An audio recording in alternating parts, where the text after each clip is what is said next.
Oke, Assalamualaikum warahmatullahi wabarakatuh. Selamat datang kembali di Kodein Channel. Untuk kali ini, kita akan membahas tentang operator input dan output dalam sebuah pemrograman, yaitu bahasa C. Nah, bahasa C dalam sebuah pemrograman, ya seluk-beluknya seperti apa, dan juga mengenal apa-apa aja operator-operator yang nantinya akan digunakan di dalam sebuah pemrograman bahasa C. Itu. Untuk itu, selamat menyaksikan. Terima kasih. Oke, bahasa C memang ini bisa dibilang sebagai bahasa yang lama, bahasa yang sudah bisa dibilang zaman kolonial ya. Tapi bahasa ini adalah bahasa yang cukup bagus untuk mempelajari pemrograman dasar. Jadi bahasa C ini bagus untuk konsep pemrograman bagi pemula karena bahasa C ini mekanismenya adalah memprogram secara terstruktur. Kemudian jadi bahasa C ini memang tidak begitu familiar di era sekarang karena sudah ada bahasa-bahasa yang modern.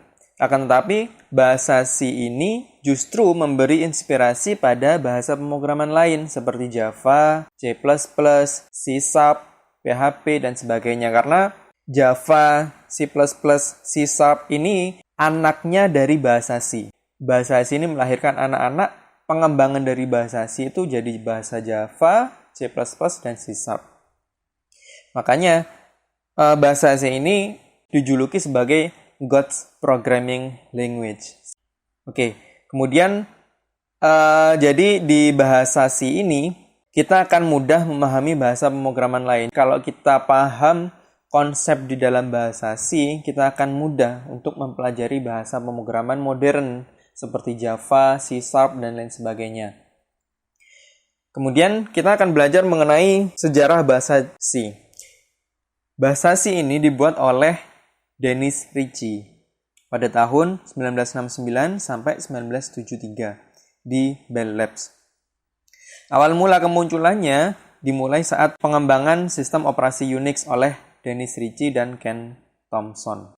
Induk dari sistem operasi Linux dan Mac itu adalah Unix yang dibuat oleh Dennis Ritchie dan Ken Thompson. Waktu itu sistem operasi Unix masih menggunakan bahasa assembly. Kemudian si Ken Thompson membutuhkan sebuah bahasa pemrograman nih untuk membuat sebuah program di komputer yang mereka bikin.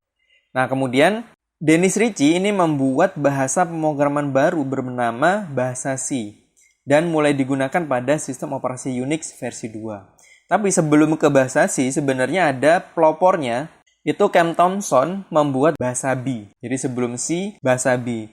Tapi banyak kesulitan yang dialami di situ. Akhirnya Dennis Ritchie mengembangkan dari bahasa B menjadi bahasa C sehingga sampai dikenal sampai sekarang ini. Akhirnya bahasa C semakin berkembang dan pada tahun 1978 buku pertama berjudul The C Programming Language diterbitkan. Oke, sampai di sini dulu untuk sejarah bahasa C. Nah, kemudian struktur dasar bahasa C, strukturnya seperti ini secara umum. Nah, pertama adalah include. Include stdio.h. Apa sih include? Apa sih stdio.h?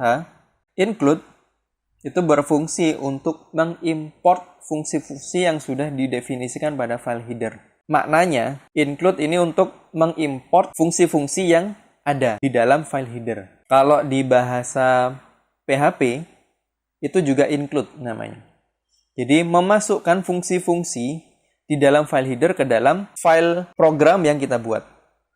Kemudian stdio.h ini apa? Ini adalah file headernya yang berisi fungsi dasar yang dibutuhkan membuat program seperti fungsi printf. Jadi fungsi printf ini ada di dalam file header stdio.h. File stdio.h sudah tersedia di komputer saat menginstal GCC. Jadi, kalau GCC sudah ada di komputer kita, ketika kita compile dan run, maka otomatis dia akan bisa dijalankan. Fungsi-fungsi dasar seperti printf, scanf, dan lain sebagainya.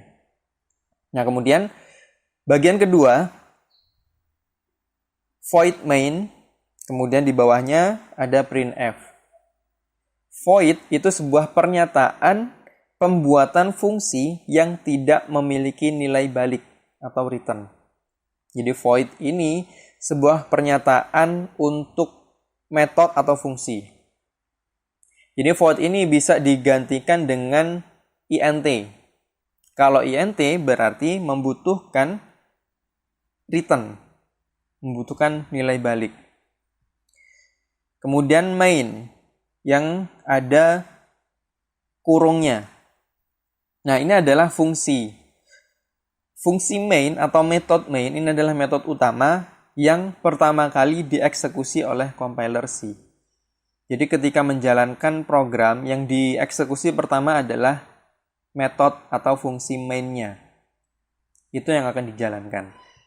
Kemudian bagian printf ini adalah sebuah fungsi untuk menampilkan statement pada output program. Jadi kalau di printf dalam kurung hello world, maka maknanya adalah dia akan menampilkan informasi atau menampilkan tulisan hello world pada layar.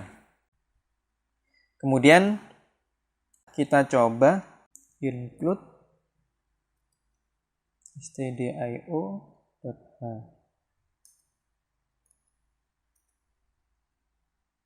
Dan void main kita isi dengan printf.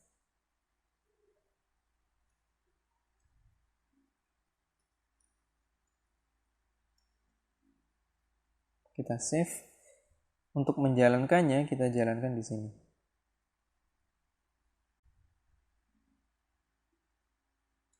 Nah, maka akan muncul informasi hello world di layar. Kemudian menulis komentar di bahasa C. Ada dua cara untuk menulis komentar. Yang pertama, dengan menggunakan double slash. Jadi, cara penulisan komentar ini diperuntukkan untuk menulis komentar pada satu baris. Kemudian cara yang kedua dengan slash bintang dan ditutup dengan bintang slash. Cara ini diperuntukkan jika kita mau menulis komentar lebih dari satu baris.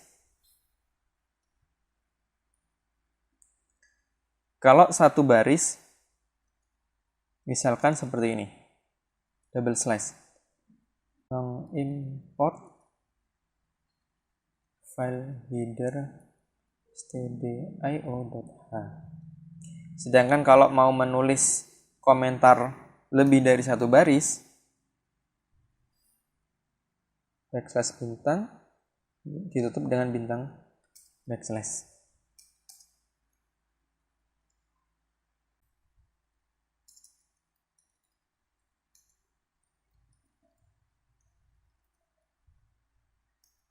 Jadi di sini saya menuliskan komentar lebih dari satu baris, maka menggunakan backslash bintang ditutup dengan bintang backslash. Itu cara penulisan komentar. Jadi komentar ini tidak akan muncul di dalam layar. Dia hanya diperuntukkan untuk programmer. Jadi biasanya komentar ini dituliskan untuk memudahkan programmer atau developer mengidentifikasi codingannya. Kemudian tipe data dasar di bahasa C.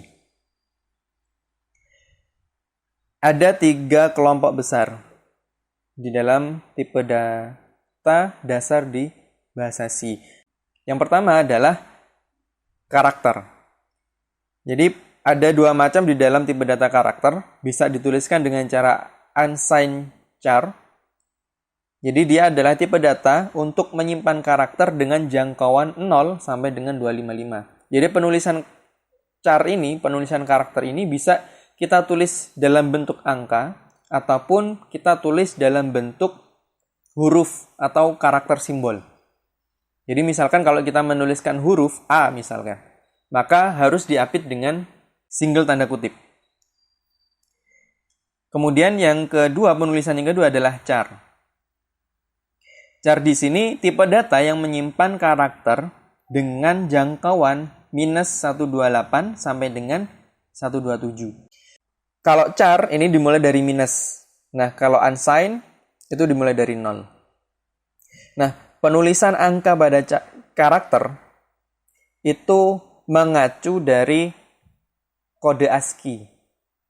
Jadi kalau teman-teman lihat, ini kode ASCII. Itu sampai 255. Nah, kemudian yang unsigned. Sedangkan yang char tanpa unsigned itu sampai 127.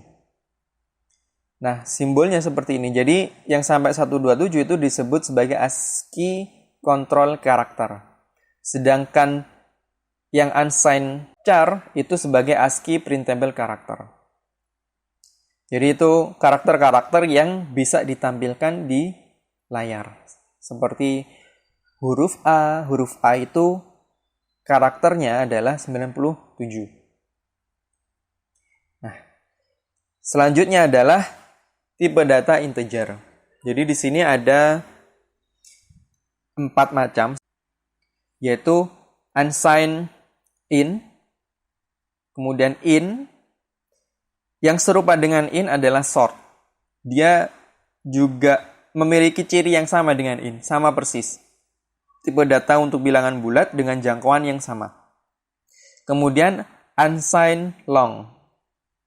Tipe data bilangan bulat dengan jangkauan 0 sampai dengan 4 miliar. 4 miliar sekian. Sedangkan long dimulai dari minus 2 miliar sekian sampai 2 miliar sekian. Jadi kalau kita perhatikan, tipe-tipe data yang unsigned itu pasti jangkauannya dimulai dari 0. Jadi tipe data unsigned, entah itu unsigned int atau unsigned long, itu diperuntukkan untuk data-data yang tidak memungkinkan nilai minus.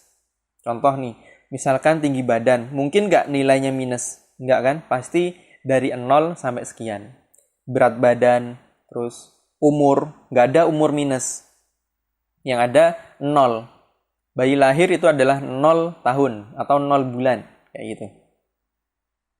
Sedangkan tipe data yang selain unsigned, misalkan int, long, itu memungkinkan untuk nilai minus. Jadi, misalkan untuk perhitungan, penjumlahan, perkalian, gunakanlah angka-angka yang tanpa menggunakan unsigned. Berikutnya adalah desimal.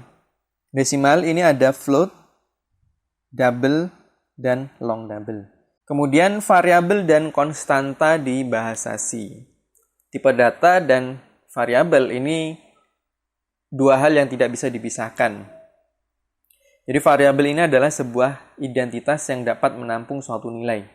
Jadi kalau diibaratkan variabel ini sebagai wadah untuk menampung data. Kalau wadahnya integer, maka hanya untuk menampung data bilangan bulat. Kalau tipe data variabelnya itu double, maka hanya menampung data bernilai desimal.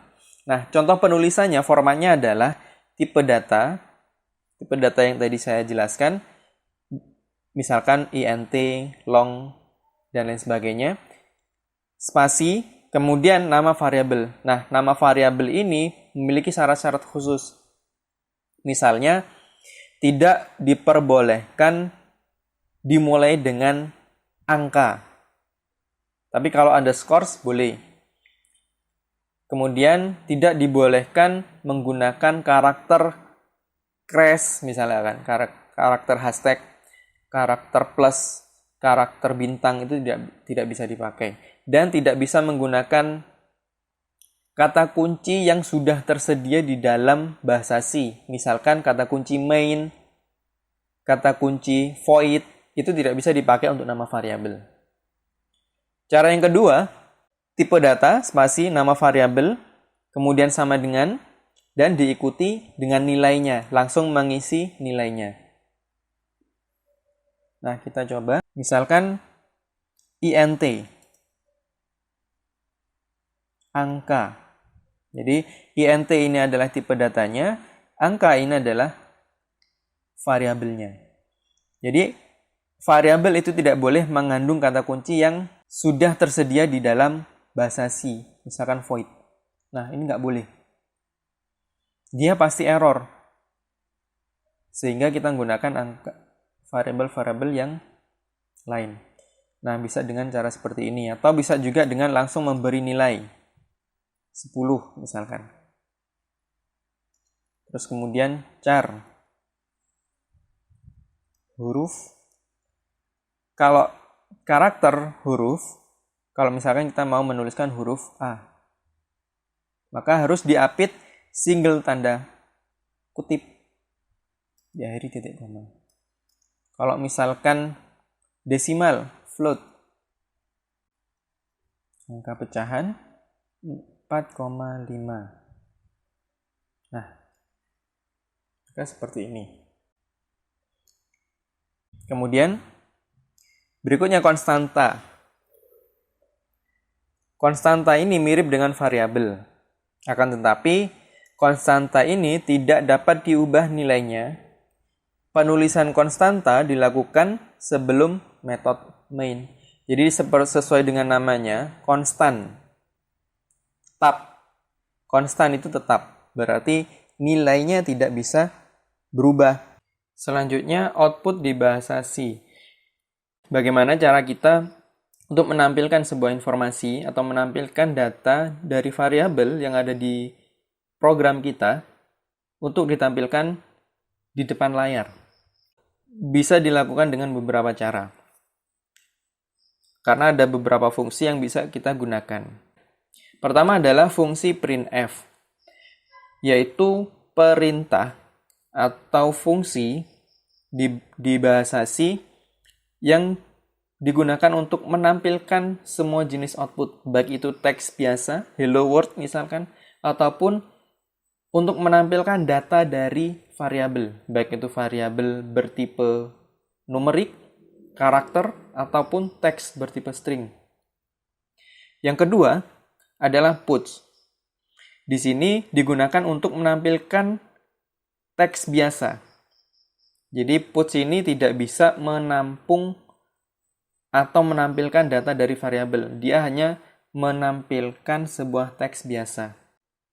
Perbedaan antara puts dan printf, kalau printf itu bisa menerima output dari variabel, sedangkan puts tidak bisa. Dan puts di akhir baris, dia akan melakukan perpindahan baris. Sedangkan printf tidak. Maka kalau di printf, kita harus menggunakan \n untuk melakukan perpindahan baris di akhir outputnya. Berikutnya yang ketiga adalah putchar.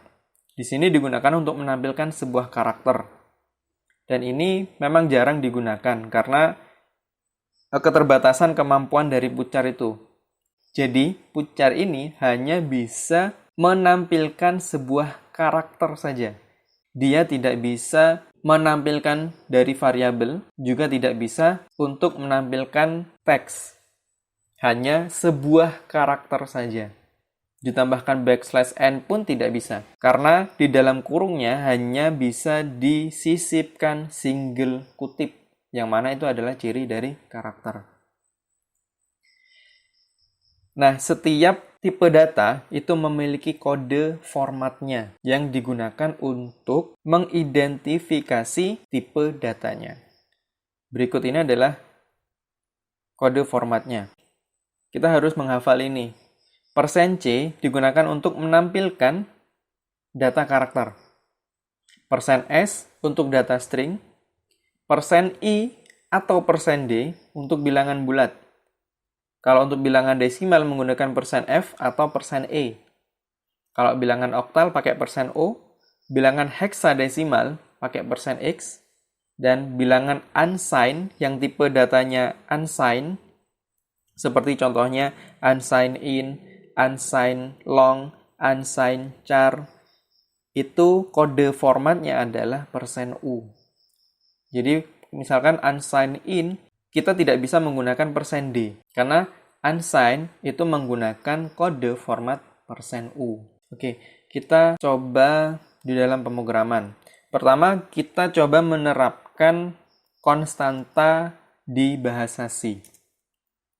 Untuk membuat sebuah konstanta, kita tidak bisa menerapkannya di dalam metode void. Kita harus mendefinisikannya di luar metode void. Karena konstanta ini tidak bisa berubah. Yang bisa berubah itu variabel. Nah, konstanta ini nilainya tetap. Caranya adalah define,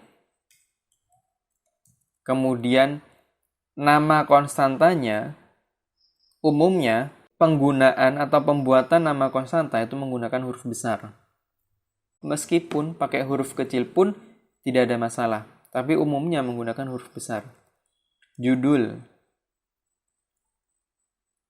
Nah, kalau kita mau membuat sebuah nilai konstanta berupa teks, maka kita harus apit dengan double kutip, double quote. Misalkan pintarngoding.com. Nah, di konstanta kita tidak perlu menggunakan titik koma. Kemudian misalkan contoh berikutnya adalah membuat konstanta bilangan. Define nilai atau bilangan 100. Maka kita sudah membuat konstanta judul dan bilangan. Judul itu menampung konstanta teks dan bilangan menampung konstanta angka 100. Nah, untuk menampilkan konstanta gimana caranya? Fungsi yang bisa menampung sebuah teks, sebuah variabel, sebuah konstanta, dan yang sifatnya lebih umum adalah printf. Kita menggunakan printf.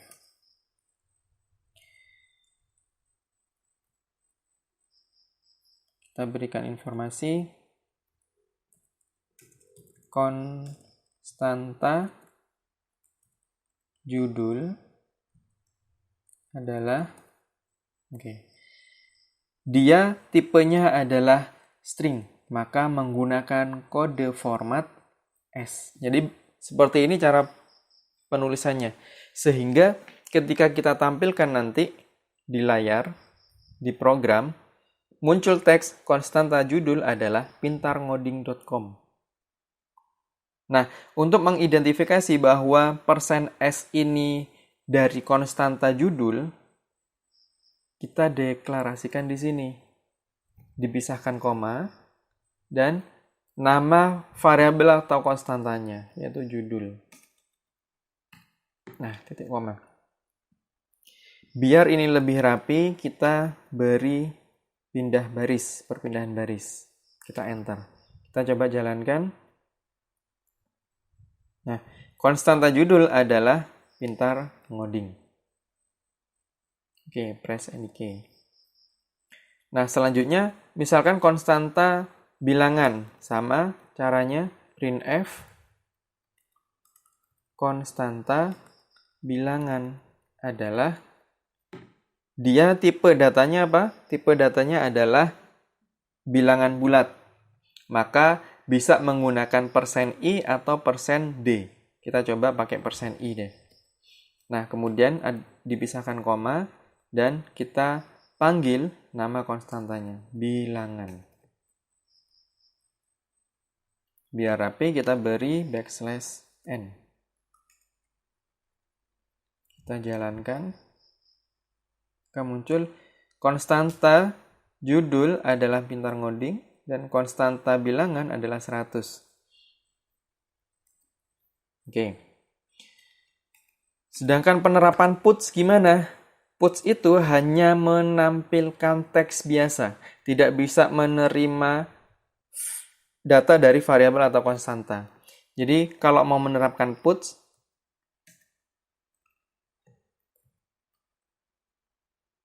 ini adalah fungsi puts. Sudah seperti ini. Kita nggak bisa menerapkan atau memanggil nilai dari variabel.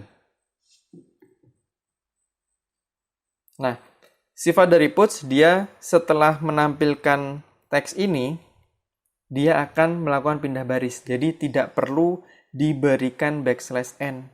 Jadi di sini kita nggak perlu kalau menggunakan puts. Nah, kalau putchar, penerapan putchar gimana? Putchar, nah di dalam kurungnya dia hanya bisa menerima single quotes atau tanda petik satu. Sepasang tanda petik satu. Berarti yang bisa diisi di sini hanya karakter saja. A atau B atau karakter bintang atau karakter dan atau karakter crash. Jadi di sini yang kita bisa lakukan. Nah, kalau mau misalkan setelah putchar ada perpindahan baris, maka kita jalankan puts. Gini saja cukup. Dia akan melakukan perpindahan baris setelah menampilkan karakter crash. Kita jalankan. Nah, konstanta judul, konstanta bilangan, kemudian ini penggunaan puts, ini adalah fungsi puts, dan karakter crash ini didapat dari putchar. Baru dia melakukan perpindahan baris di puts. Nah, kalau misalkan kita coba menampilkan, ini sudah kita lakukan, kita coba menampilkan data dari variabel yang ada di sini. Oke. Berarti kita pakai printf. Variabel angka sama dengan, karena dia tipe bilangan integer, menggunakan persen %i atau persen %d. Tadi kita sudah menggunakan persen %i, sekarang kita coba pakai persen %d. Kita beri \n, koma, baru dipanggil variabelnya, angka. Maka dia akan menampilkan variabel angka sama dengan 10. Sedangkan kalau char gimana? Variabel huruf. Char itu menggunakan kode format %c. /n. Kita panggil huruf. Kemudian menampilkan float. Variabel pecahan sama dengan, nah float pakai kode format apa? %f atau %e. Kita pakai f, \n, kemudian kita panggil pecahan. Nah, kita tampilkan, kita run, variabel huruf, variabel pecahan. Nah, di pecahan yang muncul adalah 4,5 dan di belakang koma ada banyak. 1, 2, 3, 4, 5. Berarti ada 6 angka di belakang koma. Bagaimana cara membatasi desimal ini? Angka di belakang koma pada bilangan desimal. Begini caranya. Kita gunakan pada format, kode formatnya %f, kita selipkan di sini titik sebagai penentu koma 2. Berarti maknanya adalah hanya dibolehkan 2 angka di belakang koma. Misal di pecahan ini saya ubah jadi 57, 3, 2, 4. Maka ketika kita tampilkan variabel pecahan menjadi 4,57.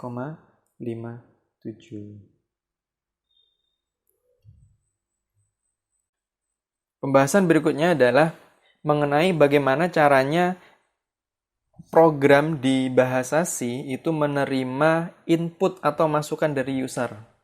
Contoh, misalkan menuliskan sebuah form, suruh menginputkan nama, usia, dan lain sebagainya. Maka di bahasa C bisa menggunakan beberapa cara.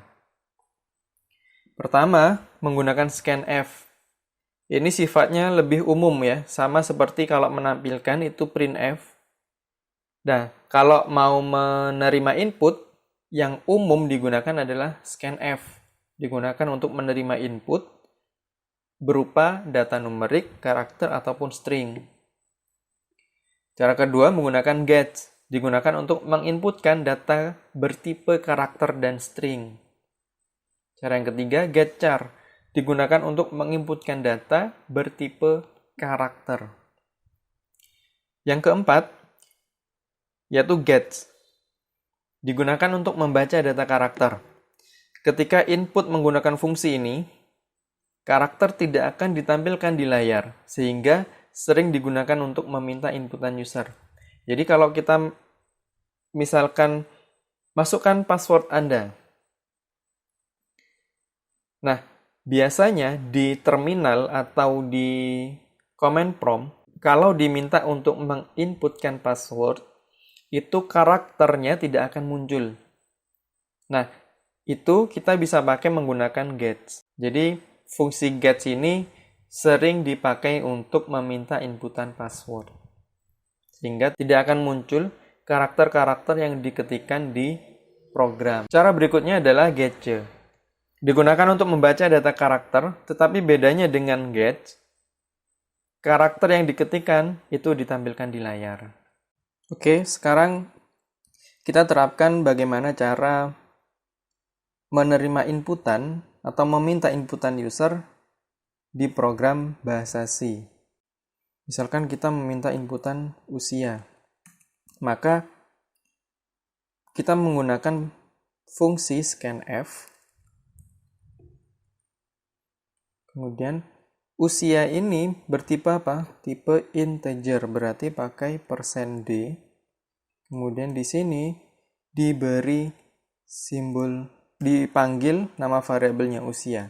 Tapi dalam penggunaan scanf kita harus mendeklarasikan sebuah simbol dan, di mana simbol dan ini berfungsi untuk mengambil variabel usia pada memori. Nah, misalkan kita pengen memberikan informasi kepada user, inputkan usia Anda, maka diselipkanlah di sini printf. Masukkan usia Anda. Kemudian, untuk menampilkan hasilnya, kita kasih \n untuk pindah baris. Usia Anda adalah %d tahun dan panggil variabel usia. Maka ketika dijalankan, usia Anda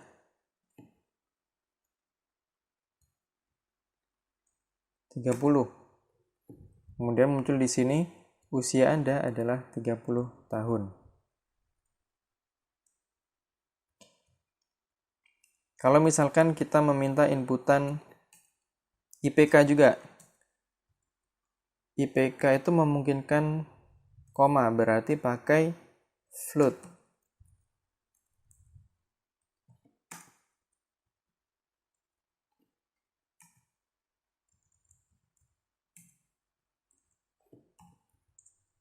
Berapa IPK Anda? Scanf %d. Untuk IPK karena float %f dan IPK. Maka tampilkan informasinya.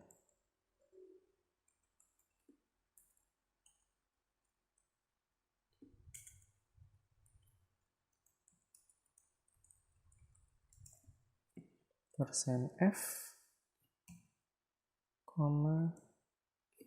kita panggil IPK. Kita jalankan.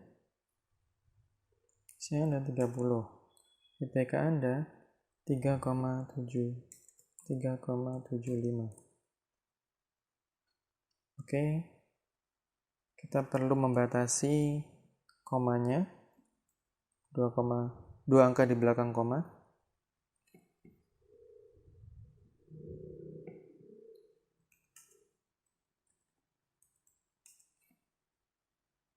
Oke. Kalau misalkan kita ingin menambahkan inputan berupa nama.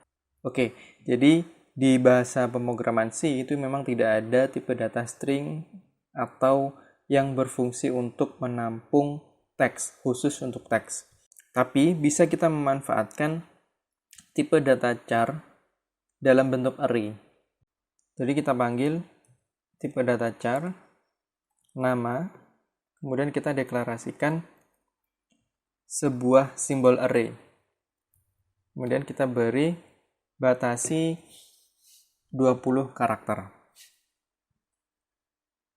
Nah, kemudian kita buat informasi untuk masukkan nama Anda. Dan scanf.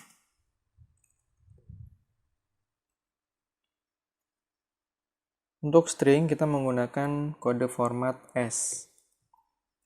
Dan kita panggil nama variabelnya.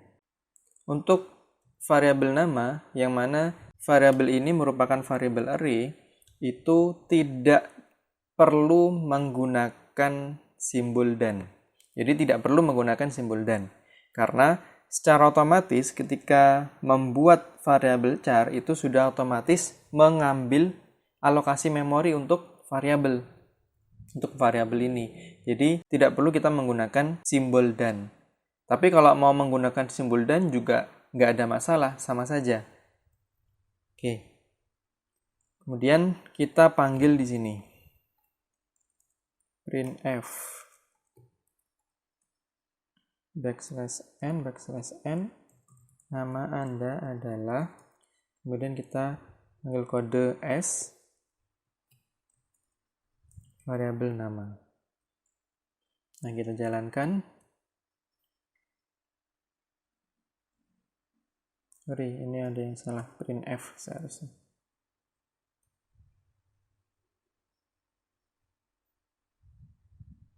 Nama Anda adalah Mudafik.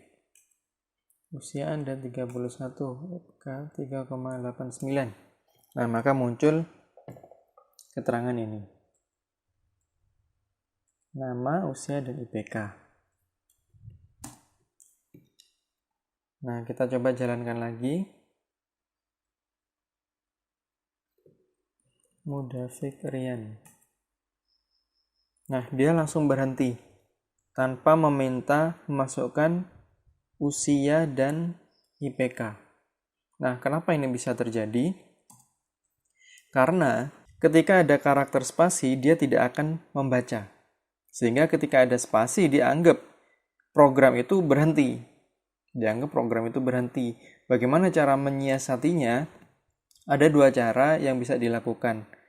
Pertama, kita modifikasi kode format ini dengan simbol regex atau regular expression. \n. Jadi spasi itu dianggap sebagai enter, sebagai perpindahan baris. Sehingga kita perlu mengidentifikasi \n di dalam kode format %s. Nah, sedangkan ini menunjukkan bahwa dilakukan pengidentifikasian sebelum karakter ini. Jadi dilakukan pengidentifikasian pada karakter ini. Nah, sekarang kita coba jalankan.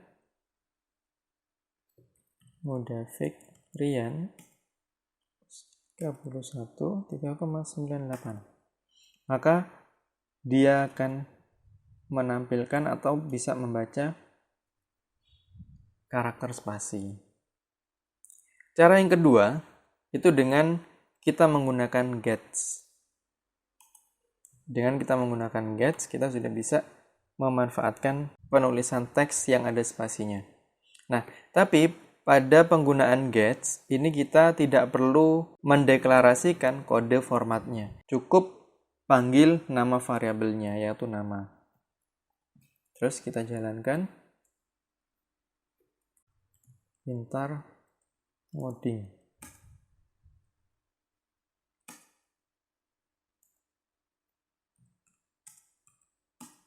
Oke. Berjalan dengan lancar. Oke, demikian materi tentang pengenalan dasar bahasa C. Semoga bermanfaat.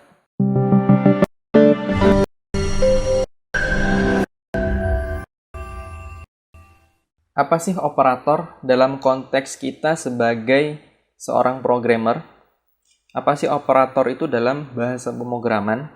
Jadi operator dalam bahasa pemrograman ini sebuah simbol atau karakter yang digunakan untuk melakukan operasi tertentu.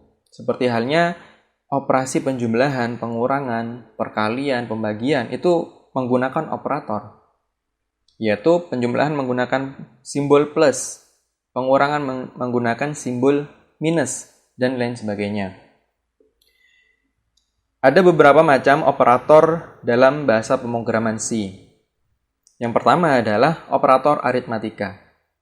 Operator yang paling sering kita gunakan ini adalah operator aritmatika, seperti penjumlahan, pengurangan, perkalian, pembagian.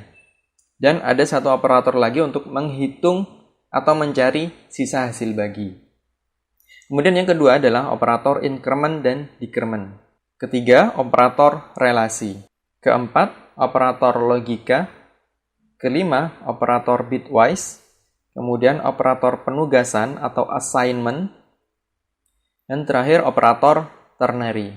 Oke, operator aritmatika ini adalah operator yang digunakan untuk melakukan operasi matematika. Seperti apa sih macam-macamnya? Nih, pertama adalah penjumlahan. Operator yang digunakan adalah simbol plus. Kemudian pengurangan. Operator yang digunakan adalah minus. Berikutnya, operator bintang, simbol bintang. Ini digunakan untuk perkalian. Kemudian operator simbol slash. Ini untuk pembagian. Dan terakhir adalah operator dengan simbol persen. Kita katakan sebagai modulus, yaitu untuk mencari sisa bagi. Contoh misalnya, 10 bagi 5 itu sama dengan 2, sisanya berapa? Sisanya 0. Misalkan 9 modulus 2, sisanya 1.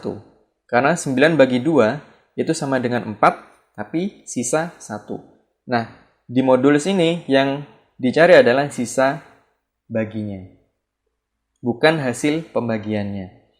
Kemudian operator increment dan decrement. Jadi operator increment itu untuk menambahkan satu nilai. Sedangkan operator decrement itu untuk mengurangi satu nilai. Dikurangi dengan satu. Operator increment itu menggunakan simbol double plus. Jadi plus plus. Penggunaannya bisa diletakkan setelah variabel atau sebelum variabel. Jadi increment ini menambah satu nilai dari nilai sebelumnya. Misalkan A itu nilainya adalah 10.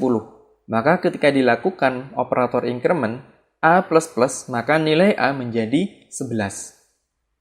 Begitu pula sebaliknya, jika operator yang digunakan adalah min-min, itu pengurangan pada satu nilai. Misalkan A nilainya 10, di min-min itu nilainya menjadi 9. Oke. Kita akan membandingkan apa bedanya antara menggunakan plus-plus setelah variabel atau plus-plus yang diletakkan sebelum variabel. Begitu pula untuk yang min-min. Misalkan kita memiliki sebuah variabel A dengan nilai 10. Kemudian kita lakukan printf. Kita tampilkan nilai A dengan simbol persen %D, jadi kalau ini kita jalankan, yang muncul adalah nilai 10. Nah, kalau misalkan kita lakukan plus di akhir, berapa nilainya?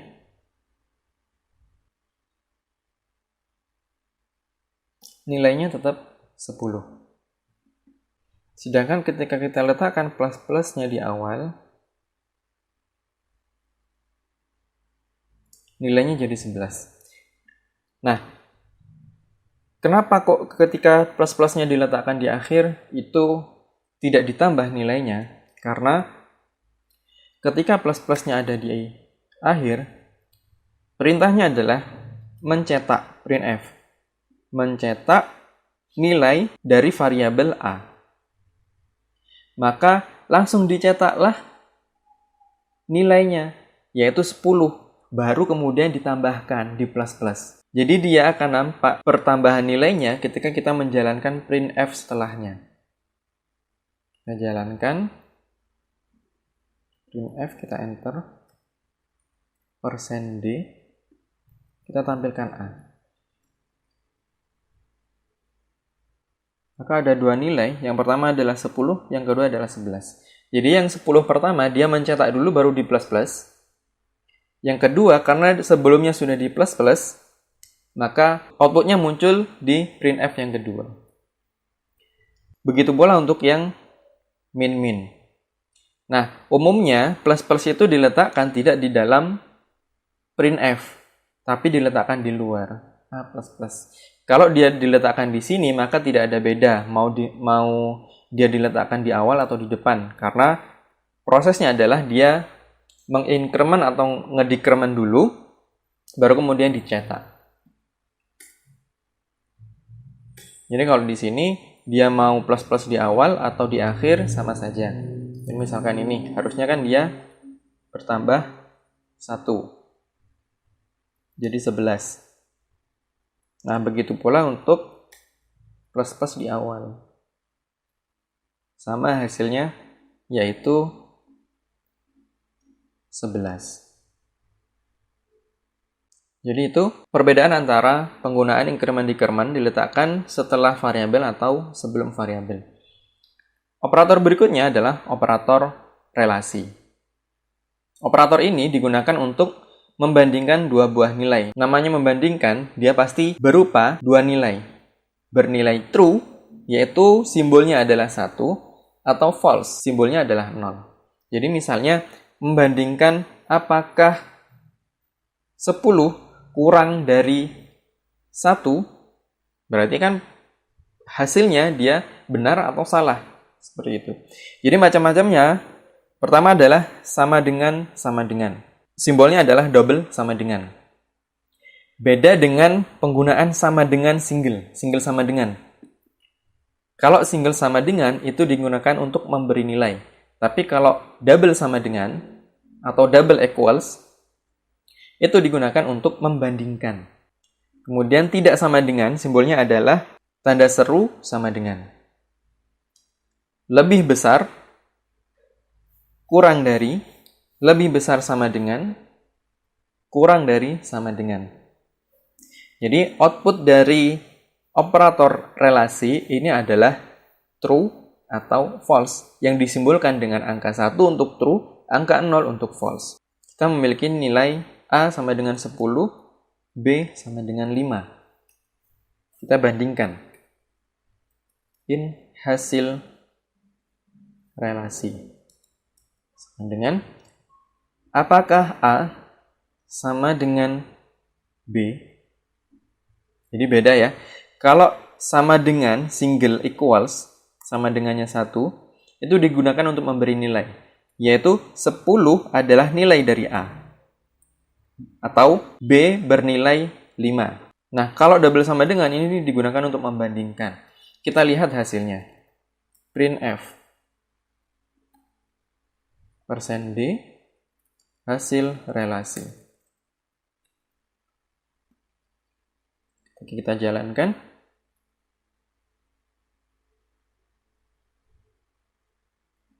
Outputnya 0 atau false maknanya, yaitu A sama dengan B itu false karena A10 B5 tidak sama dengan, kecuali kita ganti dengan tanda seru sama dengan, maka hasilnya adalah 1 atau true, karena 10 tidak sama dengan 5. Begitu pula untuk operator yang lain, lebih dari atau kurang dari. Kalau lebih dari, apakah A lebih dari 5? Betul. Apakah A lebih dari sama dengan 5? 1 hasilnya. Dan seterusnya. Berikutnya adalah operator logika. Operator ini digunakan untuk menangani data boolean. Sebenarnya ini adalah lanjutan dari operator relasi. Operator relasi outputnya adalah 1 atau 0, yang mana itu maknanya adalah true atau false. Dia adalah data boolean. Boolean itu hanya memiliki dua nilai, yaitu true atau false. Tapi memang untuk di bahasa C itu tidak mengenal tipe data boolean, sehingga simbolnya adalah 1 atau 0. 1 untuk menggantikan true, 0 untuk menggantikan false. Nah, contoh operator logika yang pertama adalah double N. Contoh A, double N, B. Atau A, dan B. Dia akan bernilai 1 atau true jika A dan B bernilai 1. Jadi, ketika teman-teman belajar tentang operator logika, harus dibuka lagi materi tentang logika matematika. Jadi, penerapan logika matematika dalam pemrograman itu dengan ini. Kemudian, operator OR. OR itu disimbolkan dengan double tanda tegak. Ini namanya apa ya? Pokoknya simbol itu. Dia adalah OR. Dia akan bernilai true atau 1 jika A atau B bernilai 1. Salah satu bernilai 1, maka dia dianggap benar. Kemudian operator NOT disimbolkan dengan tanda seru. Maknanya adalah negasi. Ketika nilai A itu 1, maka ketika dinegasi atau di NOT, nilainya menjadi 0. Dan sebaliknya, ketika nilai A itu 0, ketika di NOT, maka dia bernilai sebaliknya adalah 1. Kemudian ada operator XOR. XOR ini disimbolkan dengan simbol panah ke atas. Ini simbol yang muncul di angka 6. Dia akan bernilai 1 hanya jika salah satu variabelnya bernilai 1. Atau salah satunya bernilai true dan salah satunya lagi bernilai false. Maka dia bernilai 1 atau true. Kalau dua-duanya bernilai true atau dua-duanya bernilai false, maka dia dianggap false. Itu XOR. Tabel logika AND atau DAN. 1 dan 1, maka hasilnya 1. 1 dan 0, maka hasilnya 0. Atau true dan false, maka false. 0 dan 1, maka 0. Apalagi 0 dan 0, pasti 0. Misalkan nih, aturan masuk kampus adalah bersepatu dan memakai kemeja. Misalkan si Luffy ke kampus bersepatu dan memakai kaos. Benar atau salah? Salah.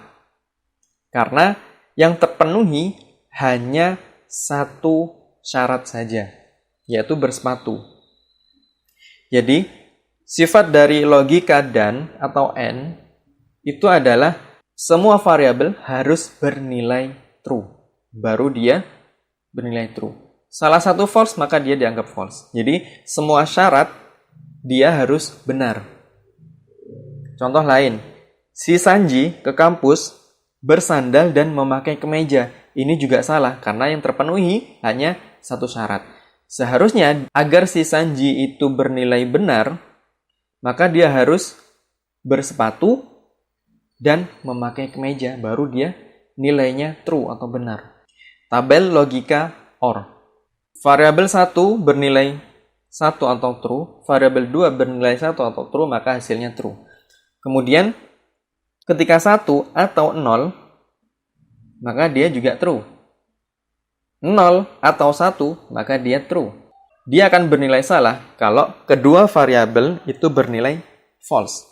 Maka dia 0. Jadi, sifat dari logika OR itu adalah asalkan memenuhi salah satu nilai true, maka dia sudah benar. Karena OR itu adalah pilihan. Contoh dalam penerapannya adalah berangkat ke kampus boleh naik motor atau naik mobil. Berarti kan boleh salah satu. Boleh dua-duanya nggak? Boleh kalau bisa. Kan gitu. Si Frankie ke kampus naik motor.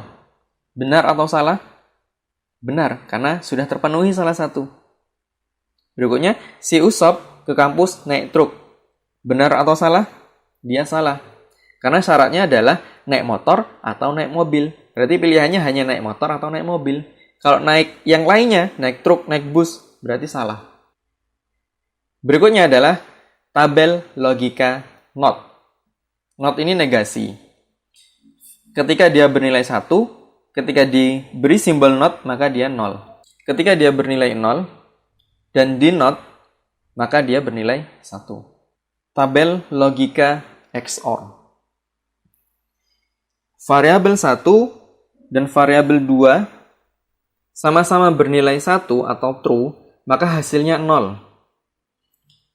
1 XOR 0, hasilnya 1. 0 XOR 1, hasilnya 1. 0 XOR 0, hasilnya 0. Sifat dari logika XOR, ketika kedua variabel itu sama-sama bernilai true atau sama-sama bernilai false, maka dia false. Dan ketika salah satu true, salah satunya lagi false, maka dia bernilai true. Atau sebaliknya, salah satu false, salah satu true, maka dia bernilai true. Nah, untuk penerapan logika NOT dan logika XOR, ini memang jarang sekali digunakan dalam pemrograman, kecuali dalam pemrograman microcontroller. Misalkan nih, kalau logika NOT, itu dalam rangkaian elektronika atau rangkaian listrik itu plus dan minus. Jadi ketika nilainya plus, maka dia harus bertemu dengan negasinya atau dengan nilai NOT-nya, yaitu bertemu dengan minus. Yaitu ketika plus atau true atau 1, dia harus dipertemukan dengan lawannya, yaitu minus atau 0 atau false. Begitu pula untuk XOR. XOR ini ketika plus dengan plus, maka dia akan konslet. Minus dengan minus juga gitu, akan terjadi masalah. Seharusnya katup plus bertemu dengan katup negatif, atau katup true 1 bertemu dengan katup false, yaitu 0. 1 dengan 0 maka dia bisa jalan. 0 dengan 1 maka dia bisa jalan. Penerapan operator logika di dalam pemrograman C. Misalkan kita memiliki sebuah variabel dengan nilai 1, yaitu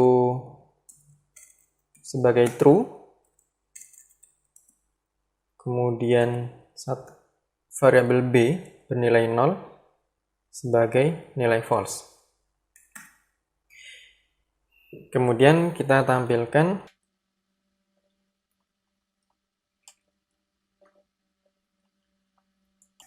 kemudian kita bandingkan dengan menggunakan operator logika. Kemudian kita terapkan operator logika. Misalnya A dan B. Persen D, nilai dari A dan B. Maka kita tuliskan seperti ini. Logika N.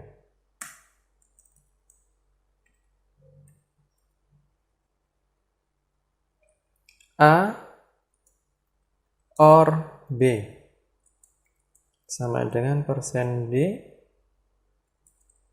A or B. Logika OR.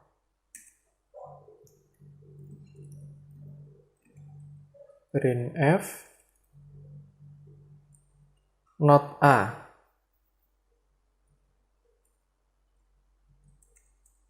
sama dengan persen D not A. Ini untuk logika not. Printf lagi yang terakhir. A XOR B sama dengan persen D A XOR B. Logika XOR. Nah, di sini kita sudah menerapkan penerapan dari operator logika. Nilai A bernilai true, nilai B bernilai false. Kemudian kita cek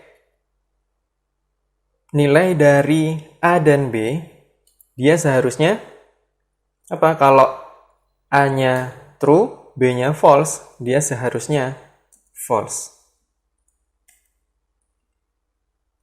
Kemudian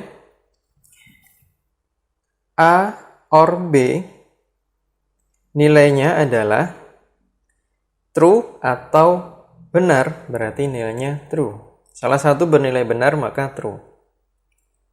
Kemudian untuk logika not, A ini bernilai true, maka ketika di not jadi false. Kemudian A XOR B. Ketika A true, B false, salah satu true, salah satu false, maka dia true. Kita jalankan.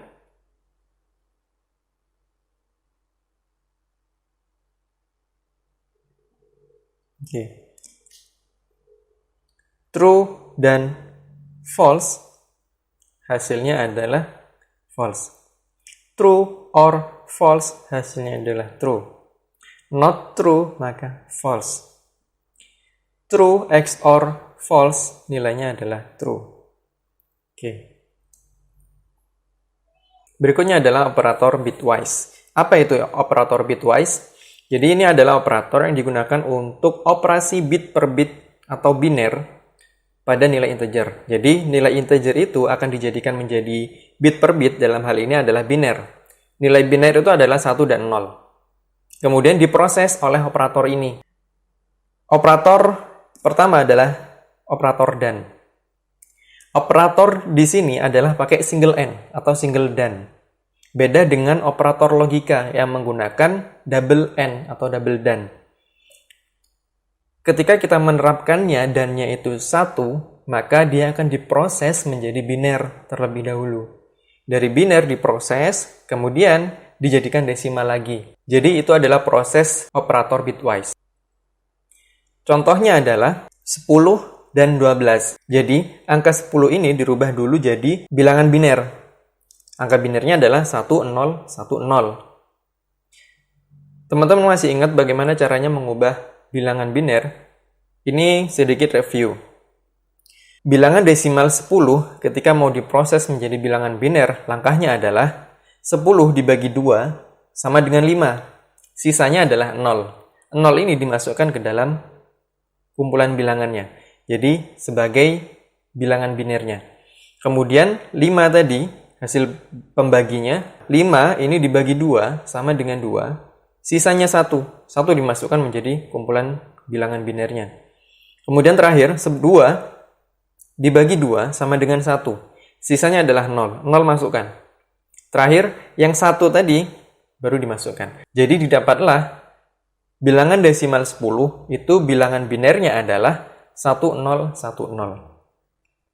Kita lanjutkan di sini. Setelah bilangan itu dijadikan biner, maka dihubungkanlah dengan operator AND. Dihubungkanlah dengan operator bitwise. Dalam hal ini adalah AND. Berarti bilangan biner dari 10 yaitu 1010 dan bilangan binernya dari 12 yaitu 1100. Ini dibandingkan. Bagaimana cara membandingkannya? 1010 untuk bilangan biner dari 10. Kemudian 1100 adalah bilangan biner dari 12. Kemudian dihubungkan dengan operator AND. 1 dengan 1 dalam hal ini adalah true dan true. Hasilnya adalah true. False dan true adalah false. True dan false hasilnya false. False dan false juga hasilnya false. Jadi hasil akhir dari operator bitwise dan pada bilangan 10 dan 12 adalah 1000. 1000 ini ketika dikonversi lagi menjadi bilangan desimal menjadi angka 8. Teman-teman masih ingat bagaimana cara mengkonversinya kembali dari biner ke desimal? Begini caranya. Misalkan 1000. Untuk menghitungnya, jadi dimulai dari sebelah kanan. Paling kanan di area sini itu adalah 2 pangkat 0. Kemudian sebelahnya 2 pangkat 1. Sebelah kirinya 2 pangkat 2. Sebelah kirinya lagi 2 pangkat 3. Nah, ini diproses, dihitung. Hasilnya ini. Dia didapat dari 2 pangkat 0, hasilnya adalah 1. Berapapun dipangkatkan 0, hasilnya adalah 1. Kemudian 1 ini dikalikan dengan 0, maka hasilnya 0. 2 pangkat 1 adalah 2. 2 dikalikan 0 adalah 0. 2 pangkat 2 adalah 4. 4 dikali 0 sama dengan 0. Maka kemudian yang terakhir adalah 2 pangkat 3. Sama dengan 8. 8 dikali 1 adalah 8. Maka bilangan biner 1000 jika dikonversi menjadi desimal menjadi angka 8. Kemudian operator OR. Ini juga sama seperti yang N tadi. Dirubah dulu menjadi biner angkanya, kemudian dihubungkan dengan OR. Hasilnya adalah ketika 1010 dihubungkan dengan operator OR dengan bilangan biner 1100, maka hasilnya adalah 1110. Ketika dikonversi menjadi desimal adalah 14. Kemudian operator NOT. Nah, kalau operator NOT pada bitwise dengan operator NOT pada logika, perbedaannya adalah operator NOT pada logika itu menggunakan tanda seru. Sedangkan operator NOT pada operator bitwise menggunakan simbol tak terhingga. Nah, ini sedikit berbeda dengan perhitungan AND dan OR. Jadi prosesnya adalah bagaimana caranya ketika kita melakukan NOT pada angka 10 sehingga muncul bilangan minus 11. Jadi dia ada rumus sendiri. Ketika di NOT dari sebuah bilangan, maka hasilnya adalah minus bilangan itu di plus 1. Kalau bilangan awalnya adalah positif. Sedangkan kalau bilangan awalnya adalah negatif, ketika di NOT, rumusnya adalah N min 1 atau angka itu sendiri dikurangi 1. Sehingga ini adalah bilangan positif. Di NOT, maka di plus 1, tapi diubah tandanya menjadi negatif. Berikutnya XOR, menggunakan simbol yang sama dengan operator logika. Tapi apa bedanya antara XOR pada operator logika dengan XOR pada operator bitwise? Adalah kalau operator logika dia menampung nilai boolean. Jadi antara nilai 1 dan 0. Tapi kalau di operator bitwise dia dari bilangan desimal yang dirubah ke biner. Jadi kalau bilangan desimal dirubah ke biner, angkanya akan lebih dari 1. Bisa 1010, 1110, 1100 dan seterusnya.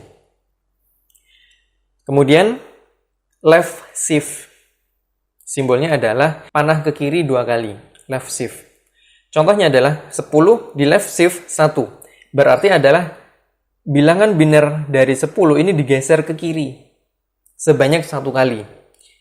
Sehingga ketika 1010 digeser ke kiri 1 kali, maka menjadi 10100. Jadi ditambahin angka 0 di ujung kanan, di sisi kanan, karena pergeserannya ke kiri. Sehingga jumlahnya akan ditambah di kanan dengan nilai 0. Sehingga nilainya pun berbeda. Ketika desimalnya 10, ketika di left shift 1 menjadi 20.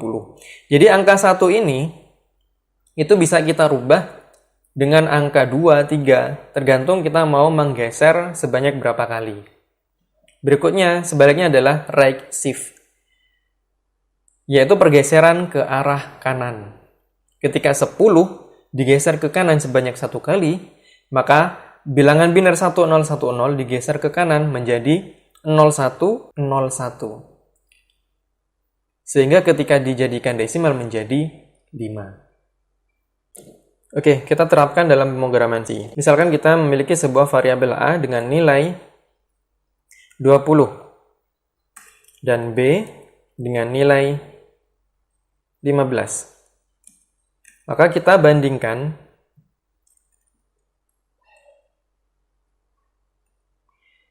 variabel A ini dengan variabel B dengan operator bitwise, yaitu A N B sama dengan persen D A N B.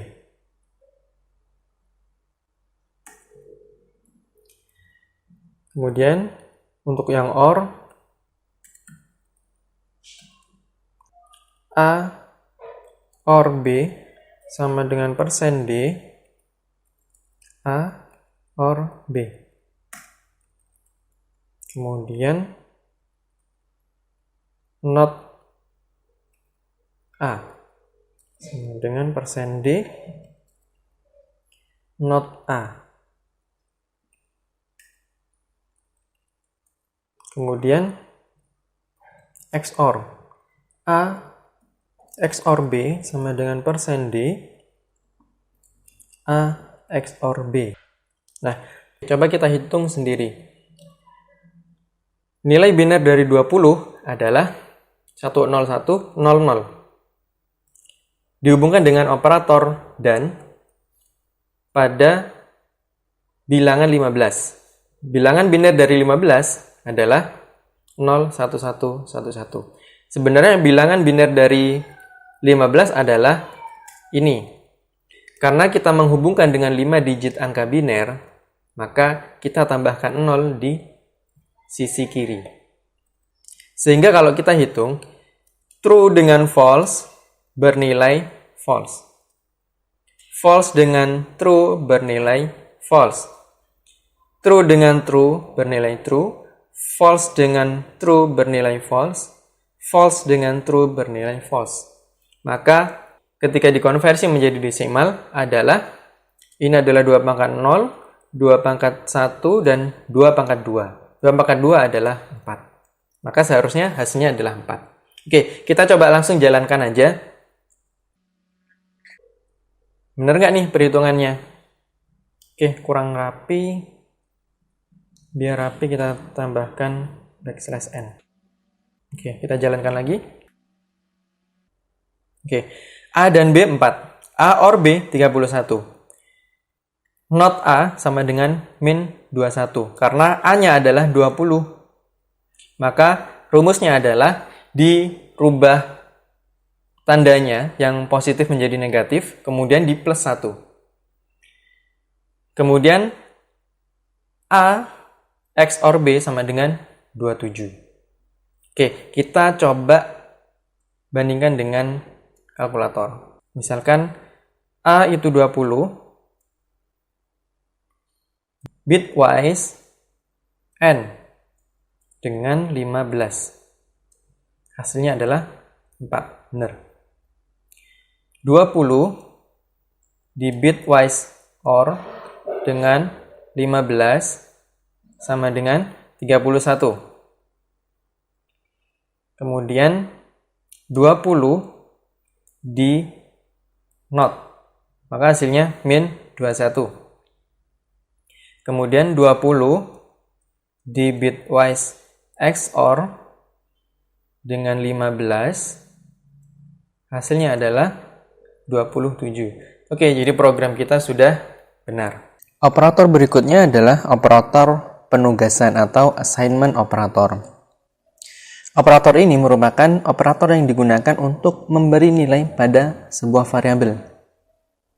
Operator yang paling umum digunakan adalah operator sama dengan. Jadi, sama dengan ini berfungsi untuk memberi nilai kepada sebuah variabel. Kemudian, operator plus sama dengan. Contohnya adalah X plus sama dengan 10. Itu serupa dengan X sama dengan X plus 10, sehingga variabel X memperoleh nilai dari X plus 10.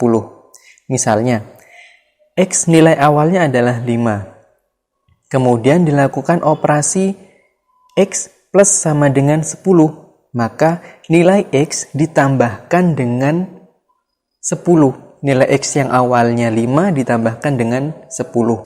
Berarti nilai X menjadi 15. Berikutnya adalah pengurangan. Min sama dengan. Ini serupa dengan X sama dengan X min 10. Jadi caranya sama ya dengan yang plus tadi. Begitu pula untuk yang kali sama dengan. itu sama. Begitu pula untuk yang bagi sama dengan. Nah, contoh penerapannya dalam pemrograman, misalkan kita memiliki sebuah variabel A dengan nilai 5. Kemudian kita lakukan operasi A plus sama dengan 10. Maka nilai A yang awalnya 5 itu ditambahkan dengan 10. Ketika kita printf %d A, tampilkan nilai A. Maka nilai A menjadi 15 karena dilakukan proses plus sama dengan 10. Begitu pula untuk yang minus. Misalkan kita lakukan minus sama dengan 2. Berarti nilai A yang awalnya 5 dikurangi 2, maka nilai A menjadi, kita jalankan, menjadi 3. Begitu pula untuk yang perkalian dan pembagian. Kalau kita kalikan, 5 kali 2 sama dengan 10. Pembagian juga seperti itu. Jadi mudah. Operator yang terakhir adalah operator ternary. Operator ini memiliki 3 simbol operan, yaitu tanda tanya, titik 2, dan titik koma. Operator ini berfungsi untuk percabangan atau membuat kondisi. Contoh dalam kehidupan sehari-hari, misalkan kamu suka aku, jawaban benar itu diletakkan sebelum titik 2. Sedangkan jawaban salahnya atau nilai false-nya diletakkan setelah titik 2. Begini cara penerapannya. Misalkan kita memiliki sebuah nilai A sama dengan 10. Kemudian kita lakukan print. Outputnya yang diharapkan adalah berupa benar atau salah. Berupa keterangan benar atau salah. Berarti menggunakan string. Kemudian lakukan pengecekan apakah A lebih dari 5, tanda tanya. Kemudian diikuti statement jawaban benarnya. Jawaban benarnya benar. Titik 2, jawaban salahnya salah. Nah, di sini kita tidak perlu menuliskan titik koma. Karena ini diletakkan di dalam printf, bukan sebuah statement sendiri. Oke, kita jalankan.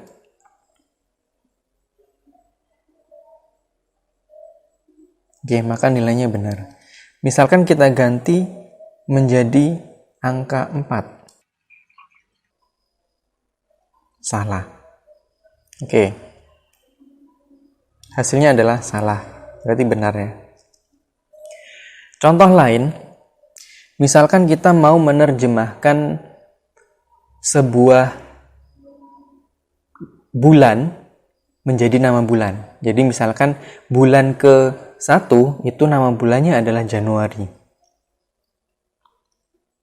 Misalkan kita inputnya adalah integer bulan ke. Isinya isi 1, 2, 3, sampai 12 kan. Nah, outputnya adalah nama bulan. Berarti kita lakukan pengecekan. Pengecekannya adalah bulan ke sama dengan 1. Jika benar maka Januari. Jika salah, bulan yang lain. Maka kita tampilkan Januari. Karena bulan ke-nya 1. Kalau misalkan kita ganti menjadi 2, bulan yang lain. Nah, kalau misalkan kalau 1 itu Januari, 2 itu Februari, 3 itu Maret, dan seterusnya. Bagaimana caranya? Oke, di dalam operator ternary, di sini adalah statement yang dilakukan pengecekan atau kondisinya. Kemudian di sini adalah kondisi benarnya. Jadi kalau yang di sini benar, jawabannya di sini. Kalau salah, nah statement salah ini kita bisa letakkan kondisi yang lain. Berarti kalau misalkan dilakukan untuk pengecekan nama bulan yang kedua, kita lakukan pengecekan di sini. Bulan ke sama dengan 2. Statement benarnya apa? Februari. Statement salahnya diisi aja bulan yang lain. Nah, kita coba jalankan. 2 Februari, benar. Oke, begitu pula ini bisa teman-teman terapkan pada bulan ketiga, keempat, dan seterusnya. Jadi tinggal menambahkan operator ternary di dalam statement false-nya, di dalam statement yang salah. Kalau pertanyaannya adalah bagaimana cara menentukan sebuah kondisi itu berupa ring nilai. Contoh, nilai A itu didapat dari nilai angka 80 sampai 100. Nah, ada ring di situ. Ringnya adalah 80 sampai 100. Gimana caranya? Oke, kita buat sebuah variabel nilai angka. Kita isi aja dengan 85. Kemudian outputnya nanti apa? Outputnya adalah nilai A, B, C, D, atau X, ya, atau E. Kalau outputnya berupa karakter, kita buat aja sebuah variabel karakter. Karakter nilai huruf. Nah, operator ternary selain kita bisa menuliskannya di dalam printf, kita juga bisa masukkan ke dalam variabel. Untuk menentukan tipe data variabel yang kita pakai, itu adalah kita lihat statement true atau false-nya berupa apa. Apakah berupa angka, ataukah berupa karakter, atau yang lain. Nilai angka lebih sama dengan 85. Nah, di sini statement untuk yang lebih dari 85. Batasnya adalah 100. Bagaimana cara menambahkannya? Kita berikan operator logika. Apakah nilai angka lebih dari sama dengan, ini harusnya 80. Apakah nilai angka lebih dari sama dengan 80 dan nilai angka kurang dari sama dengan 100? Tanda tanya. Jika benar, A. Jika salah, kita tulis saja dulu X. Baru kemudian titik koma. Maka kita tinggal print.